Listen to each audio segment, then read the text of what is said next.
अस्सलाम वालेकुम। बिस्मिल्लाहिर्रहमानिर्रहीम। शुरू करते हैं। तो फाइनली जी हम लेक्चर 4 तक पहुंच गए हैं और बुक के ऊपर आज अगर आप लेक्चर 4 कंप्लीट कर लें तो बुक के ऊपर पेज नंबर 99 तक या 100 तक पहुंच चुके हैं हम लोग। ठीक है, तो पहला चैप्टर ख़त्म होने वाला है और आज का लेक्चर पढ़ने के बाद और अ, हमें कुछ बेसिक टर्म्स का पता चल गया। हमने O S I layer models पढ़ लिया। O S I layer model कितने हैं, 7 लेयर्स हैं। और उसके बाद हमने देख लिया कि आईपी एड्रेस क्या होता है और वो क्यों चाहिए होता है, और वो एक यूनिक आइडेंटिफिकेशन होती है अगर किसी कंप्यूटर ने ओवर द नेटवर्क कम्युनिकेट करना है। अभी तक जो कुछ हो रहा है आज का लेक्चर में ला के, तो हम लोग सिर्फ अभी कुछ कुछ टर्म्स यूज़ कर रहे हैं। मैं अभी आपसे ये एक्सपेक्ट नहीं करता कि आपको एग्जैक्ट पता चल जाए कि नेटवर्क पे पीसी कम्युनिकेट कैसे करता है। हम जब दूसरा चैप्टर कंप्लीट कर लेंगे, रफली हमारा 6th 7th लेक्चर हो जाएगा, तो उसके अंदर आपको अंडरस्टैंडिंग हो जाएगी कि दो कंप्यूटर आपस में कम्युनिकेट कैसे करते हैं। क्योंकि मैं अभी अपना फेसबुक का पेज देख रहा था जिसके ऊपर वो उर्दू आईटी अकेडमी है, तो उस पर किसी लड़के ने ये कमेंट किया हुआ था कि उसे अभी O S I layer model अच्छी तरह समझ नहीं आया। तो आप बिल्कुल परेशान ना हो, क्योंकि थोड़े अरसे के बाद अभी हम लोग उसको मज़ीद डिटेल में पढ़ेंगे। और जब ये सारी टर्म्स हम इकट्ठी करके O S I layer model, I P address, T C P, U D P और आज जो चीज़ें पढ़ेंगे वो सब सारी इकट्ठी करके मैं आपको कम्युनिकेशन मॉडल बताऊंगा कि दो कंप्यूटर हैं, अब उन दोनों ने एक दूसरे से कम्युनिकेट करनी है तो वो कैसे करते हैं। तो फिर आपको समझ आनी शुरू होगी कि वो क्या चीज़ें थी जो हम पीछे पढ़ रहे थे और वो कैसे लिंक अप होती हैं। ठीक हो गया? तो घबराने की ज़रूरत नहीं है, सिर्फ जो चीज़ें मैं बता रहा हूँ उसको आहिस्ता आहिस्ता हजम करते जाएं तो इंशाल्लाह सारा कुछ सॉर्ट आउट हो जाएगा, कोई परेशानी की बात नहीं है। आगे करते हैं। अच्छा, सर्वर और क्लाइंट आप दो टर्म्स पढ़ेंगे। सर्वर एक ऐसी मशीन होती है जो अपने पास से कुछ सर्विसेज आपको दे रही होती हैं, लाइक वेब सर्वर होता है, वो आपको वेब पेज दे रहा होता है। क्लाइंट एक ऐसी मशीन होती है जो रिक्वेस्ट कर रही होती है सर्विसेज, लाइक आप इंटरनेट पे बैठे हुए हैं और आप अपना हॉटमेल का अकाउंट या याहू का अकाउंट खोलते हैं, तो एक जो मशीन जिसके ऊपर आपके ईमेल एड्रेसेस पड़े हुए हैं, ईमेल्स पड़ी हुई हैं, वो सर्वर कहलाएगा और आपकी मशीन क्लाइंट के तौर पे काम कर रही होगी। ठीक हो गया? तो सर्वर्स के अंदर एक बहुत इंपॉर्टेंट सर्वर आता है, वो कहलाता है DHCP सर्वर। DHCP सर्वर का थोड़ा सा मैंने इंट्रोडक्शन दिया था, डायनेमिक होस्ट कॉन्फ़िगरेशन सर्वर, जो आपके नेटवर्क के अंदर आईपी एड्रेसेस दे रहा होता है। आईपी एड्रेसेस के अलावा वो बहुत सारी इंफॉर्मेशन देता है। लाइक मैंने आपको बताया था कि आईपी एड्रेस के बगैर एक कंप्यूटर नेटवर्क पे कम्युनिकेट नहीं कर सकता। आईपी एड्रेस क्या होता है? लाइक अगर मैंने यहाँ से एक लेटर अपने पास से किसी बंदे को पोस्ट करना है तो मुझे उस बंदे का एड्रेस पता होना चाहिए। तो आप क्या करते हो, लेटर जब आप पोस्ट करने लगते हो तो आप टू एंड फ्रॉम लिखते हो। टू में आप जिस बंदे को लेटर पोस्ट करना होता है उसका एड्रेस लिखते हो और फ्रॉम अपना एड्रेस लिखते हो। ये एक इंफॉर्मेशन होती है जो आप लेटर के ऊपर चढ़ा देते हो। ठीक है? Like O S I layer model पढ़ी थी, उसमें एक प्रोटोकॉल काम कर रहा होता है, आईपी प्रोटोकॉल, जो हमारा नेटवर्क लेयर पे काम कर रहा होता है। ठीक है? नेटवर्क लेयर पे आपका आईपी प्रोटोकॉल काम कर रहा होता है जो आपकी एड्रेसिंग का काम भी कर रहा होता है, यानी टू एंड फ्रॉम का एड्रेस लगा देता है वो, ताकि राउटर के पास जब वो पैकेट जाता है तो राउटर देखता है अच्छा इस पैकेट ने फ़लाँ बंदे के पास जाना है, यानी फ़लाँ आईपी एड्रेस के पास जाना है, और वो फिर अपने राउटिंग टेबल में देख के उसको डिसाइड करता है अच्छा तुम इस रास्ते से चले जाओ। जिसमें वो मैंने आपको क्लासरूम की एग्जांपल दी थी और एक कॉरिडोर के अंदर रजिस्टर की एग्जांपल दी थी। ठीक है? अब सवाल ये पैदा होता है कि कंप्यूटर को आईपी एड्रेस दिया कैसे जा सकता है। कंप्यूटर को आईपी एड्रेस देने के दो तरीके हैं, एक मैनुअल एलोकेशन है और एक डायनामिक एलोकेशन है। मैनुअली एक कंप्यूटर को आईपी एड्रेस कैसे देते हैं, आप सिर्फ नेटवर्क कार्ड के अंदर चले जाएं, वहाँ पर आप मैनुअली आईपी एड्रेस दे सकते हैं। ठीक है? मैं आपको एक एग्जांपल दिखा, जब आप अपने लैन कार्ड को क्लिक करते हैं, ठीक है, तो आपके पास यहाँ T C P I P properties आती हैं। ठीक है? जब आप इस T C P I P properties को क्लिक करके उसकी प्रॉपर्टीज़ खोलते हो तो यहाँ पर आपके पास आई पी एड्रेस का ऑप्शन आ रहा होता है। आप कहते हो obtain an I P address automatically और use the following I P address. ठीक है? जब आप use the following I P address click करते हो तो आप कहते हो जी मेरे पीसी को 10.1.1.1 आईपी एड्रेस दे दो। देखो उसने सबनेट मास्क खुद कैलकुलेट कर लिया, कंप्यूटर इंटेलिजेंट था, उसको पता था ये ए क्लास का आईपी एड्रेस है। अगर मैं इसे कहता हूँ 192.168.1.1 तो वो उसको खुद ही पता चल जाना चाहिए कि 255.255.255 दे देगा। मैं अभी आपको अगर एग्जांपल सिमुलेट करके दूँ 192.168.1.1 और देखो इसने खुद ही मालूम कर लिया कि ये सी क्लास का आईपी एड्रेस है और इसका सबनेट मास्क 255.255.255 होना चाहिए। अगर आपको याद हो तो मैंने उसे कहा था कि सी क्लास के एड्रेस का नेटवर्क आईडी क्या होता है, 192.168.1, उसके 3 ऑक्टेट्स होते हैं। फिर उसके बाद आपने बताना होता है कि आपका डिफ़ॉल्ट गेटवे क्या है। नॉर्मली मैंने आपको क्या बताया था, अगर आपको लास्ट प्रेजेंटेशन की आखिरी 3 स्लाइडें याद हैं तो हमने बताया था डिफ़ॉल्ट गेटवे हमारे राउटर का एड्रेस है। डिफ़ॉल्ट गेटवे एक ऐसा एड्रेस होता है जो हमें बताता है कि अगर आपने इस नेटवर्क से बाहर जाना है तो आपने इधर जाना है। अगर हम एक क्लासरूम की एग्जांपल रहे हैं तो क्लासरूम से बाहर जाने का रास्ता कौन सा होता है? क्लासरूम का दरवाज़ा। क्लासरूम का दरवाज़ा आपका डिफ़ॉल्ट गेटवे है। ठीक हो गया। डीएनएस क्या है उसको भी हम थोड़ी देर में डिस्कस करते हैं।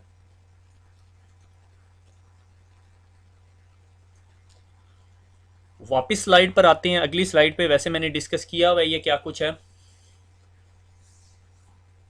DHCP सर्वर जो सा है वो आपको ऑटोमेटिकली आईपी एड्रेस देता है, आपको ऐसे आईपी एड्रेस नहीं देना पड़ता जैसे मैं अभी आपको दिखा रहा था। अगर आपके नेटवर्क के अंदर 500 कंप्यूटर्स हैं और आप अपने नेटवर्क एडमिनिस्ट्रेटर को कहते हैं कि जी अब 500 कंप्यूटर्स को आईपी एड्रेस देने हैं तो बहुत मुश्किल हो जाता है। तो हम क्या करते हैं, हम अपने नेटवर्क के अंदर एक सर्वर रख देते हैं और उस सर्वर को कहते हैं जी ये आपके पास 500 आईपी एड्रेसेस हैं, जो जो आपके पास आता जाए आपने उसे आईपी एड्रेसेस दे देने हैं। ठीक हो गया। अब नेटवर्क एडमिनिस्ट्रेटर को मैन्युअली हर मशीन के ऊपर जाके हर मशीन को मैन्युअली आईपी एड्रेस देना नहीं पड़ेगा। ठीक है। तो इससे एडमिनिस्ट्रेटर का जो ओवरहेड है या एडमिनिस्ट्रेटर की जो काम है वो नहीं बढ़ेगा। ठीक है, वो सारे का सारा काम एक सर्वर कर लेगा। ठीक है। तो हमने क्या किया, हमने अपने नेटवर्क के अंदर एक सर्वर रखा, उसके ऊपर DHCP सर्वर इंस्टॉल किया और उस DHCP सर्वर को पूल दे दिया।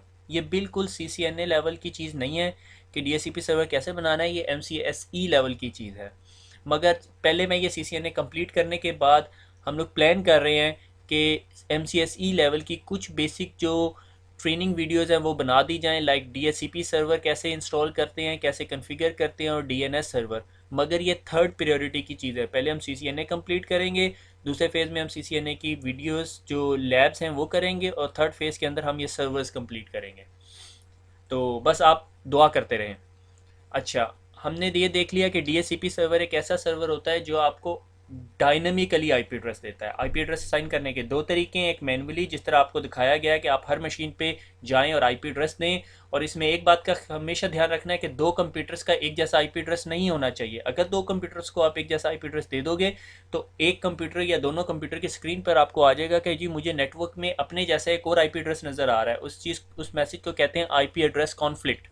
तो आपको फ़ौरन फिर वो आईपी एड्रेस चेंज करना पड़ेगा। तो ये एक पॉसिबिलिटी है कि एक ह्यूमन एरर बन जाएगा, कि इंसानी गलती हो जाएगी कि अगर आपने 500 कंप्यूटर्स को आईपी एड्रेस मैनुअली जाके देने हैं तो एडमिनिस्ट्रेटर गलती कर सकता है।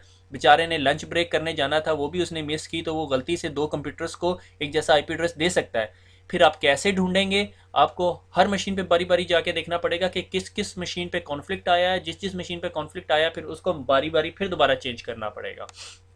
इन तमाम मुश्किलात से बचने के लिए हमने क्या किया, एक सर्वर रख दिया और तमाम कंप्यूटर्स को कहा उस सर्वर से आईपी एड्रेस लो।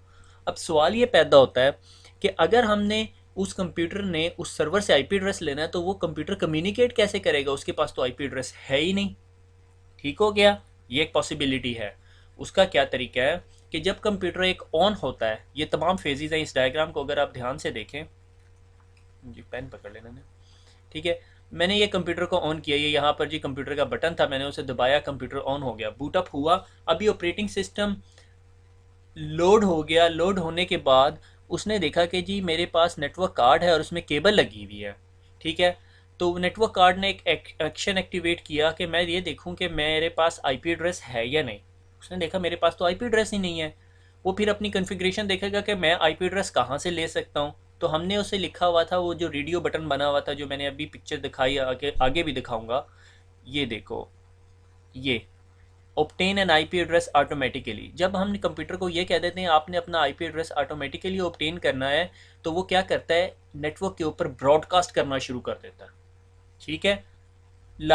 एक स्टूडेंट क्लासरूम में बैठा हुआ है और उसके पास रोल नंबर नहीं है, वो क्लासरूम में खप मचा दे मुझे रोल नंबर चाहिए, और क्लासरूम के कॉर्नर पे एक क्लर्क बैठा हुआ है, से एक टीचर या एक क्लर्क बैठा हुआ है जो हर स्टूडेंट जो क्लासरूम में आता है उसको रोल नंबर एलोकेट कर देता है। रोल नंबर के बगैर वो स्टूडेंट उस क्लासरूम को अटेंड नहीं कर सकता।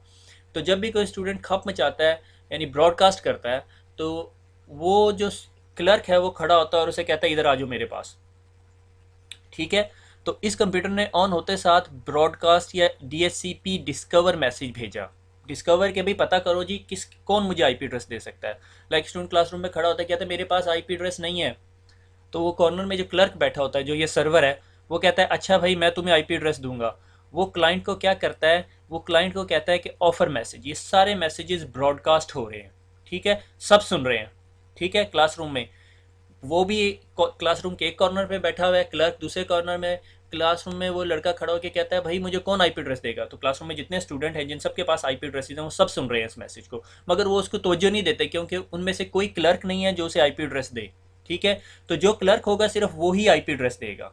ठीक है, तो एक पॉसिबिलिटी हो सकती है कि वो क्लर्क भी उसे जवाब ना दे। वो क्या कि वो क्लर्क बहुत बिजी है या उसे 500 रुपये चाहिए आईपी एड्रेस देने के लिए। तो दो ऑप्शंस हो सकते हैं। ठीक हो गया। तो बहरहाल, तो जिस तरह क्लाइंट ऑन होता है वो ब्रॉडकास्ट करता है कि मुझे आईपी एड्रेस चाहिए, और वो सर्वर जो सा है वो से कहता है भाई मैं तुम्हारा डीएचसीपी सर्वर हूँ और मैं तुम्हें आईपी एड्रेस दूंगा। ठीक हो गया।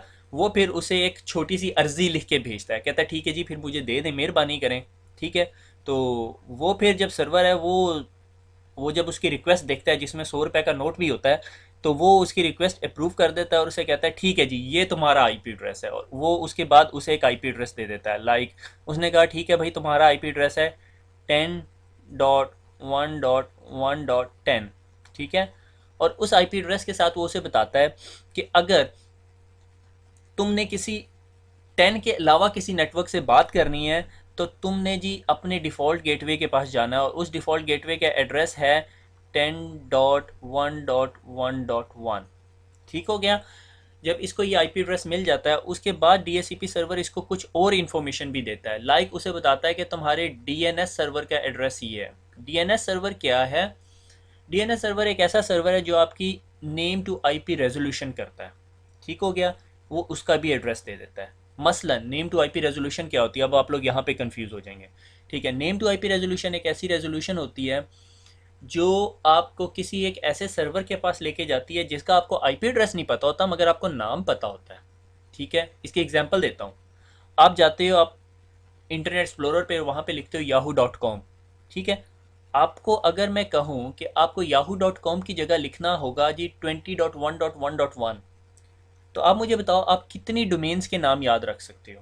जिस तरह आपको yahoo.com पता है, hotmail.com पता है, facebook.com पता है, twitter.com पता है, youtube.com पता है, ptv.com पता है, bbc.com पता है, बहुत सारी वेबसाइट्स के नाम आपको पता है। अगर मैं आपको कहूँ भैया आप ये वेबसाइट के नाम नहीं याद कर सकते, आपको आईपी एड्रेसेस याद करने होंगे, तो आपके लिए तो बड़ा मसला बन जाएगा।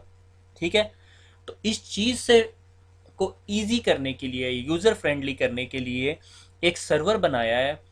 ठीक है, जो इंटरनेट पे पड़ा हुआ होता है, नॉर्मली आपके आईएसपी का सर्वर होता है या और फर्दर सर्वर्स होते हैं। अगर आप डीएनएस पढ़ेंगे ना एमसीएसई के अंदर, तो आपको इसके बारे में ज़्यादा इन्फॉर्मेशन मिलेगी, रूट सर्वर्स क्या होते हैं, डोमेन नेम सर्वर्स क्या होते हैं। ठीक है, तो आपका कंप्यूटर जो है ना, जब आप अपने कंप्यूटर पे yahoo.com खोलते हो तो आपका कंप्यूटर कहता है जी, रिक्वेस्ट भेजता है अपने डीएनएस सर्वर के पास, सीधी वो डीएनएस सर्वर के पास जाती है और उसको कहते हैं जी मुझे yahoo.com पे जाना है। ठीक है, वो अंदर पीछे एक क्यूरी चलाता है। ठीक है, मैं उसकी डिटेल में नहीं जाता, और वो आपको वापस आके कहता है अच्छा yahoo.com पे जाने के लिए आपने इस आईपी एड्रेस पे जाना है 1.1.1.7 पे। ठीक है,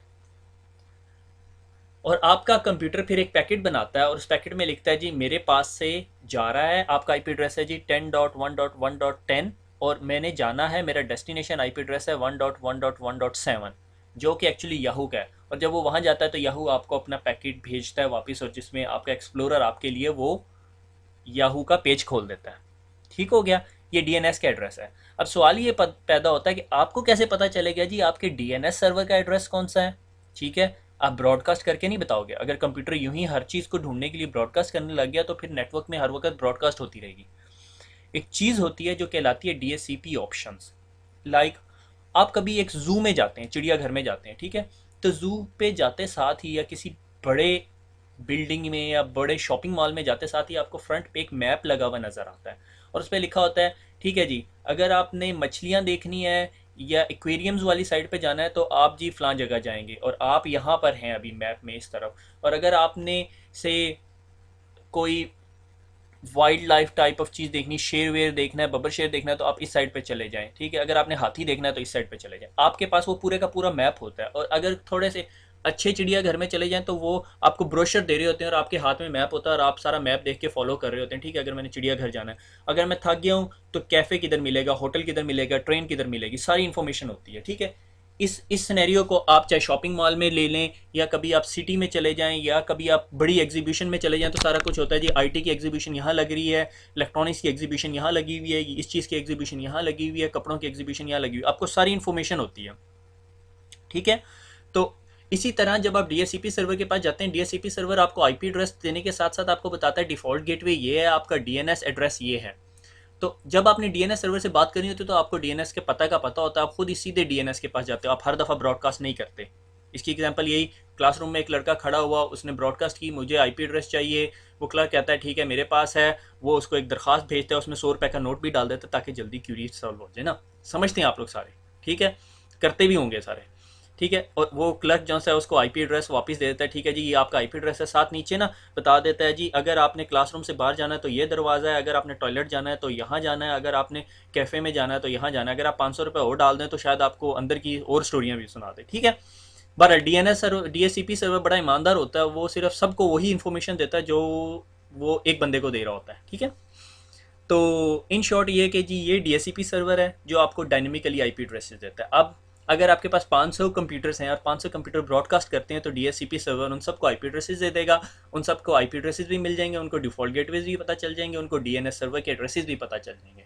और फिर अगर किसी ने yahoo.com खोलना होगा तो कंप्यूटर आपका दोबारा डीएससीपी सर्वर के पास नहीं जाएगा, डीएनएस सर्वर के पास जाएगा। डीएनएस सर्वर को कहेगा मुझे याहू का आईपी एड्रेस दो, डीएनएस सर्वर उसको याहू का आईपी एड्रेस देगा और वो सीधा आईपी एड्रेस के पास जाएगा, ठीक है।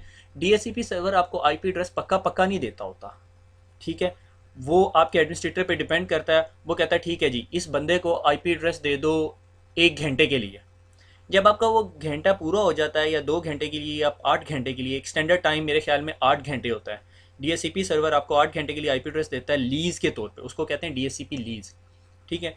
तो आपको उस 8 घंटे कंप्लीट होने के अंदर अंदर आपको वो आईपी एड्रेस वापस रिन्यू करवाना होता है, लीज रिन्यू करवानी होती है, या फिर आप छोड़ के चले जाते हो। लाइक 8 घंटे बाद आपने कहा ठीक है बस मैं जा रहा हूँ, मुझे और आईपी एड्रेस नहीं चाहिए, आपने सिस्टम शट डाउन कर दिया, फारिग, डीएससीपी ने वो आईपी एड्रेस क्लियर कर दिया और वो आगे कोई और रिक्वेस्ट करेगा उसको दे देगा, ठीक है। अगर आप कहते हो नहीं मुझे 8 घंटे के बाद भी चाहिए तो आप दोबारा डीएससीपी को रिक्वेस्ट भेजते हो, दोबारा अर्जी भेजते हो। अब आप ब्रॉडकास्ट नहीं करोगे, अब ये वाला काम नहीं होगा क्योंकि आपको पता है आपका डीएससीपी सर्वर किधर है। आप सीधा उसके पास जाओगे, उसको अर्जी दोगे यार 8 घंटे या 8 घंटे और एक्सटेंड कर दे, वो आपको 8 घंटे और एक्सटेंड कर देगा, ठीक हो गया। अगली स्लाइड पे चलते हैं। अगर आपने अपना आईपी एड्रेस देखना है या अपने आपको मैनुअली आईपी एड्रेस असाइन करना है तो ये मेरे वायरलेस कंट्रोलर की पिक्चर है, ठीक है, वायरलेस लैन कार्ड की पिक्चर है। आप माई स्टार्ट सेटिंग कंट्रोल पैनल में जाएं, नेटवर्किंग का आइकन होगा, डिपेंडिंग अपॉन कि आप कौन सी विंडोज़ यूज़ कर रहे हो, ठीक है। ये मैंने विंडोज़ एक्सपी से स्क्रीनशॉट लिया हुआ है। तो आपको ये अपने लैन कार्ड को जब आप डबल क्लिक करोगे तो ये पेज नज़र आएगा आपको, उसमें जब आप ये प्रॉपर्टीज़ का बटन दबाओगे तो आप इस पेज पर आ जाओगे। इसमें ये देख रहे हो आपके पास TCP/IP वर्जन 6 भी आ रहा है और वर्जन 4 भी आ रहा है, और हम सिर्फ कवर कर रहे हैं वर्जन 4 को, तो इसलिए आप वर्जन 4 को क्लिक करोगे, यहाँ नहीं क्लिक करना, सिर्फ यहाँ पे क्लिक करना है और प्रॉपर्टीज़ का बटन दबा दोगे तो आप इस जगह पे आ जाओगे। और जब आपने ये वाला रेडियो बटन सेलेक्ट किया हुआ है जो गोल सा होता है, इसके अंदर डॉट है, इसको रेडियो बटन कहते हैं, ठीक है। जब इसको आपने ये रेडियो बटन क्लिक किया होता है तो इसका मतलब है obtain N IP address automatically, computer on होते साथ ब्रॉडकास्ट करता है मुझे आईपी एड्रेस चाहिए, वही क्लर्क और स्टूडेंट वाली स्टोरी, ठीक है। और हम इसे कहते हैं डीएनएस सर्वर एड्रेस भी तूने ऑटोमेटिकली लेना है, फिर ये उस क्लर्क से ये आईपी एड्रेस लेगा डीएनएस का भी। और अगर आपने मैनुअली करना है तो आप इसको क्लिक करें, जिस तरह मैंने आपको पहले शो किया, आपको यहाँ पे वैल्यूज़ एंटर करनी पड़ेगी, ठीक हो गया। आगे चलते हैं।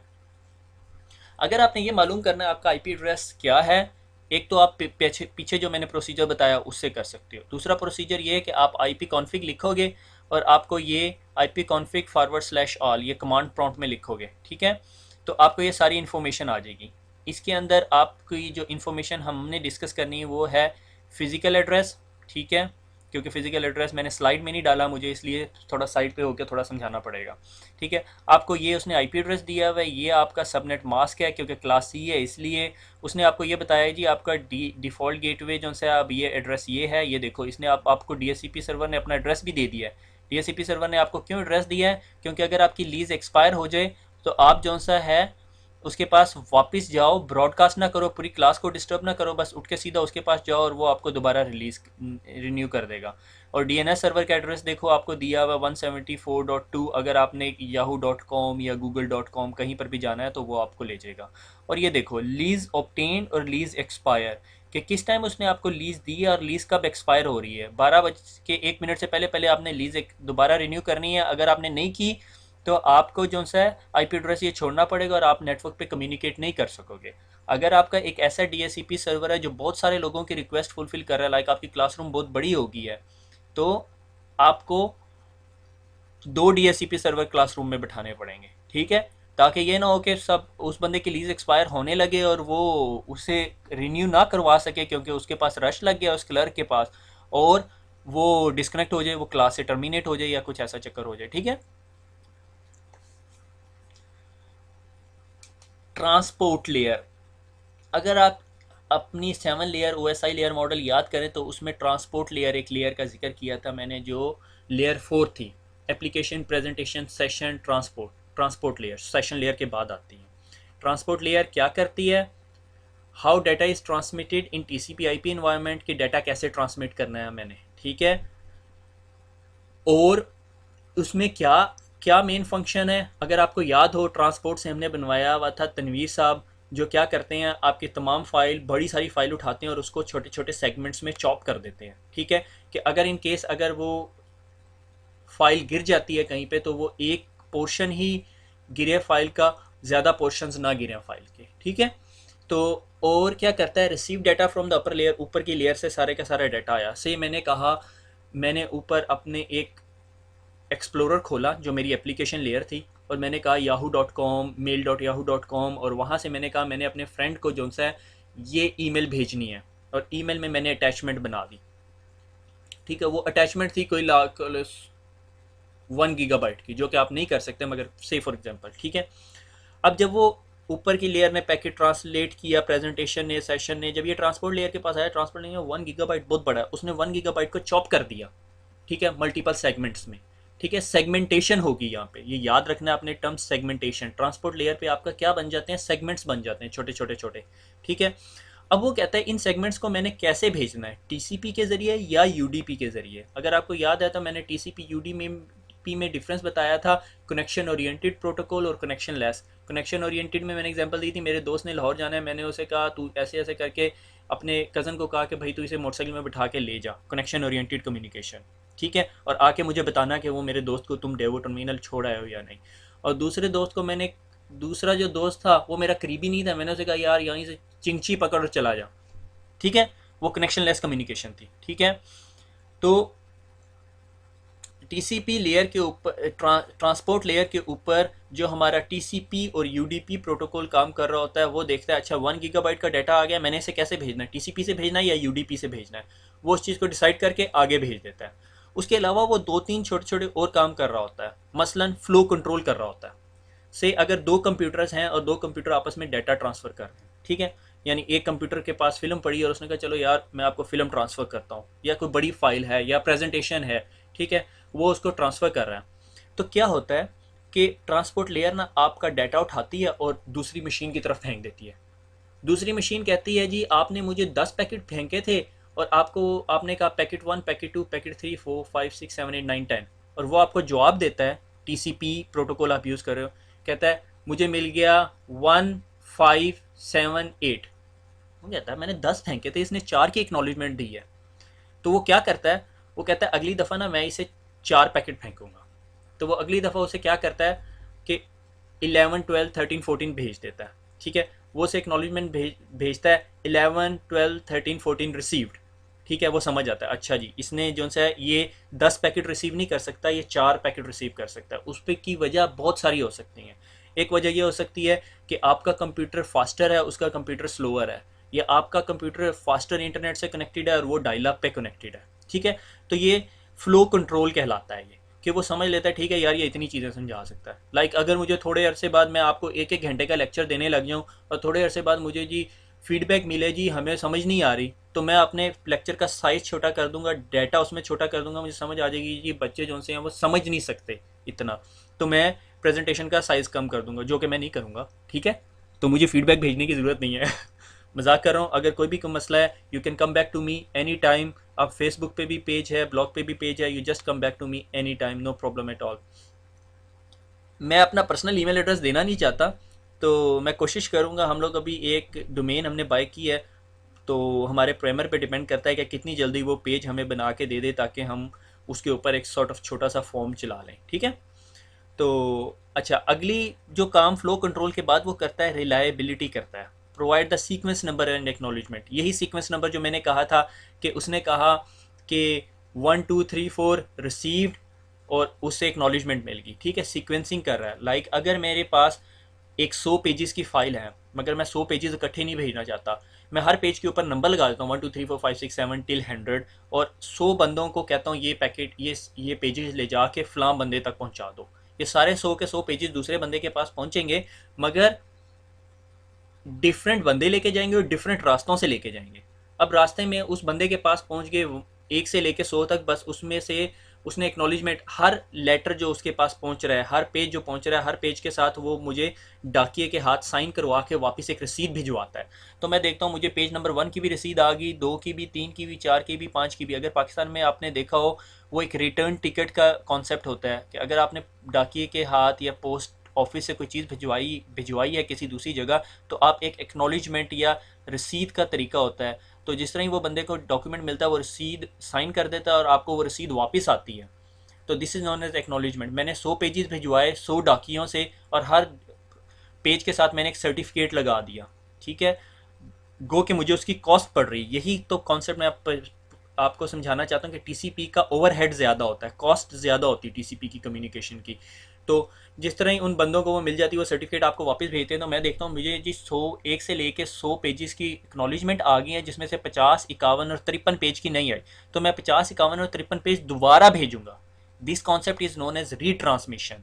और रीट्रांसमिशन अगर मैं सारे भेजूंगा तो 3 पेजेस दोबारा भेजूंगा, तो इसका मतलब है मुझे कंफर्म हो गया कि उसके पास 100 पेजेस की बुक कंप्लीट हो गई है। तो मेरे पास इससे नेटवर्क में रिलायबिलिटी आ जाती है। मगर हर कम्युनिकेशन में आप रिलायबिलिटी नहीं चाहते।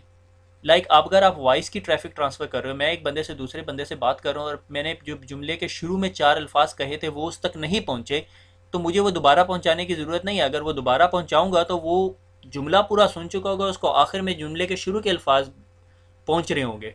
जब वो सुनेगा तो वो जुमले का मकसद कुछ और हो जाएगा, और मेरे ख्याल में मोबाइल पे आगे ही हम इतना ज़्यादा लड़ते हैं तो और ज़्यादा लड़ाइयाँ शुरू हो जाएंगी। ठीक है, तो हर कम्युनिकेशन के अंदर आपको टीसीपी बेस्ड कम्युनिकेशन और एक्नॉलेजमेंट की ज़रूरत नहीं होती। नंबर एक एडवांटेज ये है कि रिलायबिलिटी है। दूसरा डिसएडवांटेज ये है, पहले एडवांटेज बताया मैंने आपको, डिसएडवांटेज ये है कि आपके रिसोर्सेज ज़्यादा कंज्यूम होते हैं, आपको दोबारा रीसेंड करना पड़ता है, आपको वो सर्टिफिकेट्स देखने पड़ते हैं, सीक्वेंस नंबर देखना पड़ता है, सारा कुछ।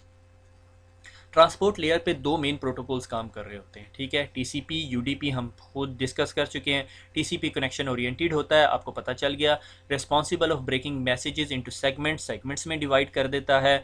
Reassembling them at the destination, जब डेस्टिनेशन पे पहुंचता है तो वो जिस तरह मैंने आपको बताया कि पेज नंबर लगे होते हैं, तो वो पेज नंबर लगा के जोड़ लेता है, क्योंकि अगर पेज नंबर नहीं लगे होंगे तो उसे कैसे पता चलेगा कि कौन सा पेज अभी लगेगा, कौन सा पेज इसके आगे लगेगा, कौन सा पेज उससे आगे लगेगा। तो पेजिंग नंबरिंग लगी होती है। मैं ये सारी चीज़ें आपको दिखाऊंगा, अभी आप एज्यूम कर लें, मैं दिखाऊंगा आपको। Resend anything that is not received, कि टीसीपी क्या करता है, अगर उसे एक्नॉलेजमेंट नहीं आई, यानी उसने खत भिजवाया और उसकी रसीद नहीं आई, तो वो उसको दोबारा भिजवाएगा। ठीक है, जबकि यूडीपी क्या करता है, यूडीपी इतनी टेंशन नहीं लेता। ठीक है, वो देसी स्टाइल मलंगा आदमी है। ठीक है, उसने कहा जी पहुंच गया, नहीं पहुंचा ना पहुंचा, connection less and unacknowledgement and acknowledge protocol, वो बस डाटा भेज देता है। No checking for segment delivery, कि वो ये कंफर्म ही नहीं करता कि पहुंचा या नहीं पहुंचा, उसने कहा मैंने भेज दिया बस ठीक है। वो बादशाह क्लर्क बादशाह वाला आदमी है। ठीक है, तो आगे चलते हैं। टीसीपी जो है, याद रखें लेयर 4 में टीसीपी, हम उस प्रोटोकॉल की बात कर रहे हैं जो ट्रांसमिशन कंट्रोल प्रोटोकॉल है, कनेक्शन ओरिएंटेड कम्युनिकेशन करता है। कनेक्शन ओरिएंटेड कम्युनिकेशन करता है, फुल डुप्लेक्स ऑपरेशन परफॉर्म करता है। फुल डुप्लेक्स क्या होता है? ठीक है, ये मेरे ख्याल में सीसीएन ने आगे डिस्कस करेगा आप लोगों से। ए ने बी के साथ कम्युनिकेशन करनी है, ठीक है। एक कम्युनिकेशन होती है फुल डुप्लेक्स कि आप बोल रहे हो, ठीक है, और उसके बीच में वो भी बोल रहा है, ठीक है, यानी सेंड भी कर रहे हो रिसीव भी कर रहे हो। लाइक आप मोबाइल पर हो, आप अपने दोस्त के साथ लड़ रहे होते हो, आपकी आवाज़ भी जा रही होती है, उसकी आवाज़ भी जा रही होती है। हाफ डुप्लेक्स क्या होती है कि एट ए टाइम एक ही बंदा बोल सकता है। अगर आपने वो आर्मी की कोई वो वॉकी टॉकी वाला सिस्टम देखा हो तो उसमें क्या होता है, वो बात करता है और उसके बाद ओवर बोलता है, फिर दूसरा बंदा बात करता है, वो हाफ डुप्लेक्स कम्युनिकेशन होती है, ठीक है, कि एक बंदा एट अ टाइम बोलेगा, दूसरा बंदा नहीं बोल रहा होगा, ठीक है। और एक और कम्युनिकेशन होती है जो सिंप्लेक्स होती है, लाइक एक साइड से ही बंदा बोल रहा होता है, दूसरे साइड से बंदे को सुनाई नहीं दे रही होती, लाइक रेडियो ट्रांसमिशन, ठीक है। अच्छा, टीसीपी आईपी जो है ना, उसकी कम्युनिकेशन फुल डुप्लेक्स ऑपरेशन होता है, ठीक है। उसने डाटा भेजा, उसको एक्नॉलेजमेंट आ रही, डाटा भेज रहा है, एक्नॉलेजमेंट आ रही, डाटा भेज रहा है, एक्नॉलेजमेंट, अगर जिसकी एक्नॉलेजमेंट नहीं आई वो पैकेट दोबारा भेजेगा। एरर चेकिंग भी कर रहा होता है। एरर चेकिंग क्या, कि मैं एक पैकेट बनाता हूँ, ठीक है, इसमें मैंने डाटा डाल दिया, ठीक है, से मैंने इसके ऊपर डाटा डाल दिया, और डाटा के आखिर में मैंने एक नंबर लिख दिया। नंबर क्या लिखा, मैंने कहा जी इस पूरे लेटर के अंदर ना से 20 दफ़ा ए लिखा हुआ है, ठीक है। ये मैं अब छोटी सी एग्जांपल दे रहा हूँ, ठीक है। 20 का नंबर लिख दिया। जब ये पैकेट दूसरे बंदे के पास जाएगा तो उसको ऑलरेडी पता है कि इस जो फील्ड के अंदर क्या इंफॉर्मेशन सेव हुई हुई है, ठीक है। इस फील्ड में इंफॉर्मेशन सेव हुई हुई है कि इस पूरे खत के अंदर कितनी दफ़ा ए लिखा हुआ है, ठीक हो गया। कितनी दफ़ा ए लिखा हुआ है वो पूरा ख़त पकड़ेगा, उसके अंदर सारे ए काउंट करेगा। अगर ए 20 होंगे तो वो समझ जाएगा ये पैकेट वही है जो वहाँ से चला था। अगर उसमें 19 ए होंगे तो वो उसको डिस्कार्ड कर देगा, फाड़ के फेंक देगा, ये मेरा पैकेट नहीं है, ठीक है। ये एरर चेकिंग स्कीम होती है। ये मैं आपको छोटी सी एग्जांपल दे रहा हूँ, लाजमी नहीं वो ए चेक करता है। अब सवाल ये पैदा होता है कि उसे कैसे पता कि जी ये ए ही मैंने चेक करनी है, और उसे क्या पता कि इस डब्बे के अंदर जो अगर 20 लिखा हुआ है तो इसका क्या मतलब है कि मैंने ए ही चेक करना है। ये सारी स्टोरी है प्रोटोकॉल की। मैंने आपको क्या बताया था, pre defined set of rules, कि प्री डिफाइंड है, पहले से डिफाइन किए हैं जी, भाई इस फील्ड के अंदर जो 20 लिखा होगा उसका यह मतलब है कि इस लेटर में नंबर ऑफ एज काउंट करने हैं, ठीक हो गया। सीक्वेंसिंग, कि जो डाटा है टीसीपी ने क्या किया, एक बहुत बड़ा डाटा पैकेट था, उसको छोटे छोटे पैकेट्स में चॉप कर दिया, ठीक है, और उन सब पैकेट्स के ऊपर नंबर लगा दिए, एक को 1 कर दिया, एक को 2 कर दिया, एक को 3। लाजमी नहीं है कि आपने 1 2 3 4 5 टू 10 भेजे हैं और उसको 1 2 3 4 5 टू 10 एक सीक्वेंस में ही मिल रहे हैं। उसको पहले 3 मिल रहा होगा, 2 मिल रहा होगा, 1 मिल रहा होगा, 7 8 9 और 10। फिर वो उन सारों को अपने बफर में रख के सारों को जोड़ेगा, सीक्वेंस नंबर उसमें से उतारेगा, सारे का फिर बड़ा पैकेट बनाएगा और फिर आपको दिखाएगा, ठीक है ना। कभी आप बड़ी तस्वीर पिक्चर खोल रहे होते थे, जब डायल अप का ज़माना था, तो आपको वो पिक्चर थोड़े थोड़े पोर्शंस में कट कट के फिर बनती थी पूरी picture. So it's something like that, ठीक है। उसको एक्नॉलेजमेंट आती है, एक्नॉलेजमेंट डिफाइन कर चुके हैं। Flow control field X alerts the sender to slow down और स्टॉप सेंडिंग। वही कि मैंने कहा कि मैंने एक बंदे को डाटा ट्रांसफ़र करना शुरू किया, मैंने उसको क्या 1 2 3 4 5 6 7 8 10 पैकेट भेज दिए। उसने मुझे बताया कि मेरे पास 1 2 3 4 आ गए हैं। उसके बाद बाकियों की उसने एक्नॉलेजमेंट नहीं दी, तो मैं समझ जाऊँगा, मैं खुद समझ जाऊँगा कि ट्रांसमिशन जो उसकी स्लो करनी है, ठीक है। इसकी एक एग्जांपल क्या है कि जब आप उठा के डाटा ट्रांसफ़र करते हैं कंप्यूटर से दूसरे, तो कंप्यूटर आपको फ़ौरन बताता है अच्छा 10 मिनट लगेंगे, फिर थोड़ी देर बाद वो या अपनी वैल्यू गिरा देता है या बढ़ा देता है, ठीक है, उस हिसाब से कि वो उसके साथ सिंक्रोनाइज कर रहा होता है कि मैं इसके साथ कितना डाटा भेजूँ तो वो एडजस्ट होगा। तो शुरू में जब आप डाटा ट्रांसफ़र करने लगते हो, डाटा फेंकते हो कहीं सर्वर पे फेंक दिया, या वो आपको बताता है जी 20 मिनट लगेंगे या 1 साल लगेगा या 1 घंटा लगेगा, थोड़ी देर बाद वो टाइम गिरता गिरता कम हो जाता है, ठीक है। उसकी ये वजह होती है कि वो विंडो एडजस्ट कर रहा होता है। पैकेट रिकवरी सर्विस, कि भाई अगर उसे एक्नॉलेजमेंट नहीं आती तो वो क्या करता है, उसको रीट्रांसमिट कर देता है। मैंने यहाँ पे थोड़ा सा एग्जांपल का नोट लिखा हुआ था कि अगर मैं भूल जाऊँ, मैंने बता दिया कि वो एक बुक है, उसके मैंने छोटे छोटे पेजेस फेंक दिए, आपको पोस्ट कर दिए हैं, और हर पेज के बदले मुझे एक सिग्नेचर रिसीव हो रहा है। अगर किसी पेज के बदले सिग्नेचर नहीं रिसीव हुआ तो मुझे पता चल जाएगा ये है, और मैं उसको दोबारा ट्रांसमिट कर दूँगा आपको। TCP/IP के अंदर एप्लीकेशंस यूज़ होती हैं, ठीक है, ठीक है। TCP/IP प्रोटोकॉल जो स्वीट है, जिस तरह मैंने आपको बताया था, पूरे का पूरा प्रोटोकॉल स्वीट है। ये एक प्रोटोकॉल नहीं है, इसमें बहुत सारे प्रोटोकॉल्स होते हैं, और इंटरनेट पे कम्युनिकेशन के लिए TCP/IP is the compulsory thing, उसके बगैर कम्युनिकेशन नहीं हो सकती, ठीक है। तो उसके अंदर सबसे ज़्यादा यूज़ होता है FTP सर्वर। आप में से जो थोड़ा सा नेटवर्किंग में काम कर रहे हैं या जो सर्वर्स एंड पे काम कर रहे हैं वो FTP सर्वर कहलाते हैं। आपको आइडिया होगा FTP सर्वर क्या होता है। FTP सर्वर एक ऐसा सर्वर होता है जिस पे फाइलें पड़ी हुई होती हैं, फाइल ट्रांसफ़र प्रोटोकॉल, और आपने अगर कहीं भी फाइल फेंक अपलोड करनी है तो आप जस्ट उठाते हो और उसको अपलोड करना शुरू कर देते हो सर्वर के ऊपर, ठीक है। तो ये एक सॉर्ट ऑफ एप्लीकेशन है, ठीक है। TFTP, trivial file transfer protocol, जब आपने राउटर की कॉन्फ़िगरेशन एक सर्वर पे रखनी होती है तो आप राउटर को कहते हैं भाई इस सर्वर के ऊपर कॉन्फ़िगरेशन रख दो, तो वो एक जो सर्वर जो वो कॉन्फ़िगरेशन होल्ड कर रहा होता है वो TFTP सर्वर होता है, ठीक है। तो अगर ये समझ नहीं आ रही तो इतनी परेशान होने की ज़रूरत नहीं, क्योंकि इसके साथ तो आपका बड़ा वास्ता पड़ना है, अभी थोड़े अरसे में सब्र करें, टेंशन ना लें। टर्मिनल एमुलेशन, टेलनेट, ठीक है। ये भी एक प्रोटोकॉल सॉर्ट ऑफ चीज़ होती है, एप्लीकेशन आप कह लो, कि जब आपने राउटर से कनेक्ट होना होता है, किसी स्विच से कनेक्ट होना होता है, आप टेलनेट और आगे IP एड्रेस लिखते हो, आप कनेक्ट हो जाते हो। SMTP ईमेल का आपको सबको पता है, ईमेल के को चलाने के लिए जो एप्लीकेशन या प्रोटोकॉल यूज़ हो रहा होता है वो SMTP प्रोटोकॉल होता है। जस्ट अ क्विक व्यू के ये तमाम चीज़ें क्या हैं, क्योंकि शायद मैं आगे प्रेजेंटेशन में इनका नाम ले रहा हूँ तो आपको पता चल जाएगी क्या चीज़ें। एनकैप्सुलेटिंग डेटा बाय लेयर्स, ठीक है, ये एप्लीकेशन लेयर है, ठीक है। आप कहोगे यार ये OSI लेयर मॉडल लग रहा है, मगर इसकी बाकी लेयर्स जो से हैं वो कैसा पता नहीं कहाँ खा गए हैं, ठीक है। ये लेयर वन है, ये लेयर टू है, ये लेयर थ्री, ये लेयर फोर, और 5 6 7, ये सारी की सारी 5 6 7 लेयर्स हैं, ठीक है। ठीक है, 7 6 और 5, ठीक है। एप्लीकेशन, प्रेजेंटेशन और सेशन लेयर यहाँ आ गई, ठीक है। उसमें क्या हुआ कि वो जो आपने एप्लीकेशन से डाटा उठाया, लाइक आपने कहा जी मैंने याहू से किसी बंदे को ईमेल भेजनी है, ठीक है, 1 GB की ईमेल भेज दी आपने, ठीक है। वो सारे का सारा मैसेज था। जब वो मैसेज आपकी अभी केबल पे नहीं गया, केबल ये आपकी फिजिकल लेयर पे, ये आपकी केबल है, ठीक है, जो इंटरनेट की केबल है या DSL की केबल है, ठीक है, उस पर नहीं गया। उस पर जाने से पहले उसके साथ बड़ा कुछ होना है, उसके साथ बड़े कारनामे होने हैं उस बेचारे मैसेज के साथ ना।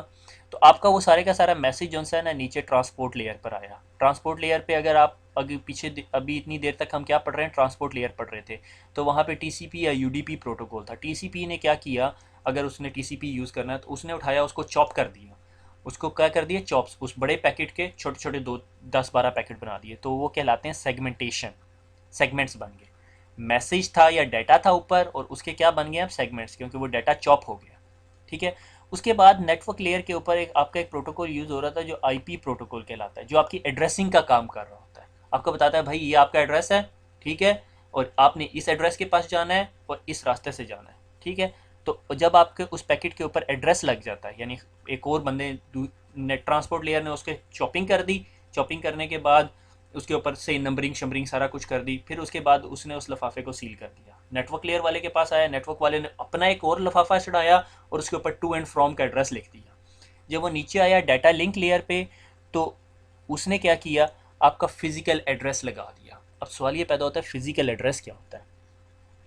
दुनिया में जितनी कम्युनिकेशन डिवाइसेस होती हैं उन सब का यूनिक फिजिकल एड्रेस होता है, जिसे हम फिजिकल एड्रेस कह सकते हैं, मैक एड्रेस कह सकते हैं, ठीक है। ये हेक्साडेसिमल फॉर्मेट में होता है और 48 बिट्स का होता है, ठीक है। अब मैं आपको पहली स्लाइड पे लेके जाता हूँ, ठीक है, जहाँ मैंने आपको IP एड्रेस दिखाया था वहाँ पर आपको एक फिजिकल एड्रेस दिखाया था। ये होता है आपका मैक एड्रेस, ठीक है। इस मैक एड्रेस के जो पहले 6 डिजिट्स होते हैं ना, ये आपकी वेंडर ID होती है, ठीक है। अगर ये जो नेटवर्क कार्ड इस कंप्यूटर में लगा हुआ है, अगर ये इंटेल ने बनाया है तो इंटेल जितने कार्ड्स बनाएगी उन सब का यही मैक एड्रेस होगा, पहले 24 बिट्स, ठीक है। इन पहले 24 बिट्स को हम कहते हैं वेंडर ID, ठीक है। और बाकी जो 24 बिट्स होते हैं ये यूनिक आइडेंटिटी होते हैं, ठीक है। तो इंटेल क्या करती है कि हर हर अपने पास से बनने वाले कार्ड को ये नंबर दे देती है और आगे 4C6A C4C5C6C7C8C9C10 चलता रहता है। इसकी वजह से दुनिया में जितने नेटवर्क कंपोनेंट्स बनते हैं जिन्होंने नेटवर्क पे कम्युनिकेट करना, हर कंपोनेंट का मैक एड्रेस डिफरेंट होता है।